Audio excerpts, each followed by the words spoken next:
लोगोफोर गोजोन फुंबिलि बयनिसिमबो गिबियावनो नोंथांमोनखौ गासैखौबो गिबियावनो आंनि बे गोदान मोनसे भिडिअआवहाय बरायनो थालायबाय। लोगोफोर नोंथांमोना ससियेल मिडिया जेरै फेसबुक आरो इउट्युबफ्राव नुखादों जानांगौ बर'निनो सासे करियोग्राफार आरो फाव खालामगिरि बिथां बिग्राय बसुमतारीनि जुलि जानाय माखासे फट'स आरो भिडिअफोरखौ आरो आं बिनि सायाव मैया मोनसे भिडिअ होदोंमोन आरो आङो बुंदोंमोन जे बिथांमोना रियेलाव जुलि जायाखै, बिथांमोना मोनसे मिउजिक भिडिअसो बानायदों होननानै। नाथाय बिथांमोना मिथिनाय बादिब्ला रियेलावनो जुलि जामारबायदि लोगोफोर। आङो मैयानि भिडिअआवहाय बिथांमोनखौ जुलि जायाखै आरो शुटिंनिसो भिडिअ एबा फट'स होननानै बुंदोंमोन।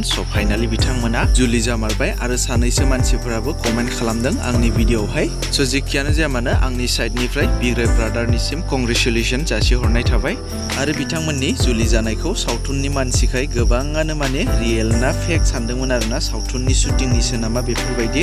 जेखियानो जाया मानो लोगोफोर दिनैनि भिडिअआ बेखिनियानोमोन। जुदि नोंथांमोना भिडिअखौ नायनानै मोजां मोनबायब्ला लाइक खालामदो आरो बर'नि माखासे फैनो गोनां मिउजिक भिडिअफोर आरो सावथुनफोरनि बागै आपडेटफोरखौ मोननो थाखाय चेनेलखौ साबस्क्राइब खालामनानै खाथिनि बेल आइकनखौबो अल प्रेस खालामना लायोब्लानो जाबाय।